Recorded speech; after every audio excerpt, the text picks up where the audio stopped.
Hello there. It is D. It is Tips with T. Subscribe. Okay, so continuing on our troubleshooting and interviewing series, we are going to talk about going through interviews as the interviewee, all right, when you're in pain. So I'm not talking about like general pain, like you broke your leg before you went in. I've had that. So I'm not even just making that up. I'm talking about if you happen to be a chronic pain sufferer like myself. Okay. And so I'm going to tell you a bit of the backstory. I was interviewing for a job. Um, I was moving into a provincial government organization. Well, that's how I ended up there, but I was doing the interview for that. So I had, at my other job, I had to fly to another city and then fly back and then go get in my car and drive to this building where I had to have this interview.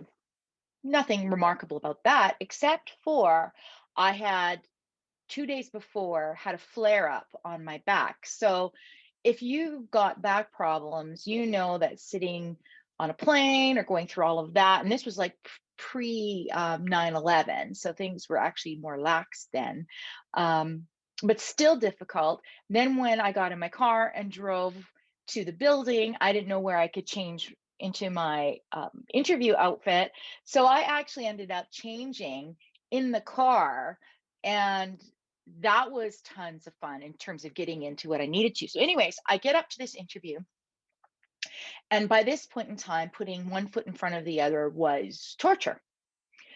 But here's the thing, when you have chronic pain, that's not the thing you want to lead with in a job interview situation. Now, I'm not going to get into the good, bad, the right, and the wrong of that.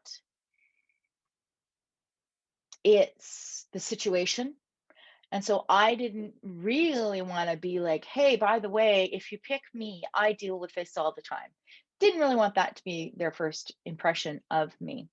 So I did not go down the road of taking a whole bunch of medication so that I could be loopy for my interview, although I suppose that is an option. I went in and I made the mistake, by the way, of wearing high heels. That's another story for another day. But I went in and I sat down and I was in extraordinary pain. Like I can handle a lot of pain, but this was special. So I sat there and I sat very upright. My posture was great. I answered things very succinctly and precisely. Um, and that was how I managed to get through this interview in this situation.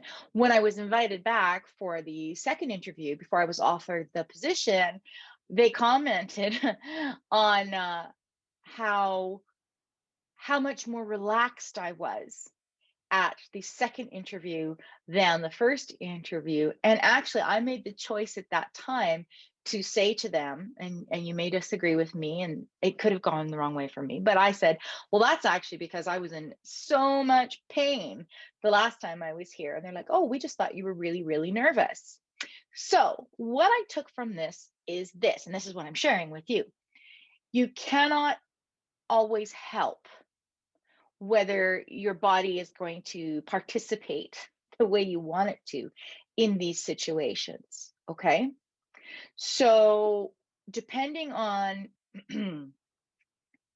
depending on your comfort level, and I don't mean pain comfort level, I mean comfort level in terms of sharing your personal experience. On one hand, there's the argument to share your personal experience. Absolutely. And nowadays I do that. But this was early in my career. So I didn't want to do that. Instead, what I did and what served me well was taking on that persona of being very controlled and very precise and very conservative in terms of my movement and my speech. That allowed me to still participate in the interview in an intelligent manner without without being pulled down into that space that pain can take you in. Now, there is a place where the pain gets so bad that it doesn't matter. There's no tricks or techniques that'll ever, change that up. And I know all about that too, but that's not what I'm talking about. So I'm talking about if you find yourself in a situation where you are in pain and you're kind of on the spot and you can't or don't want to divulge too much personal information, then a strategy might actually be to take a very controlled, um, really professional seeming approach to the situation so that you are controlling how things look and how things sound under those set of circumstances. Sure, I wish that there was a solution to the pain piece of it. Sure, I wish there was a different society where everybody was just themselves as they are all the time, but we're working towards that. We're not there yet. Anyways, that is my story and my tip for today. So subscribe, and I will see you next time. Bye.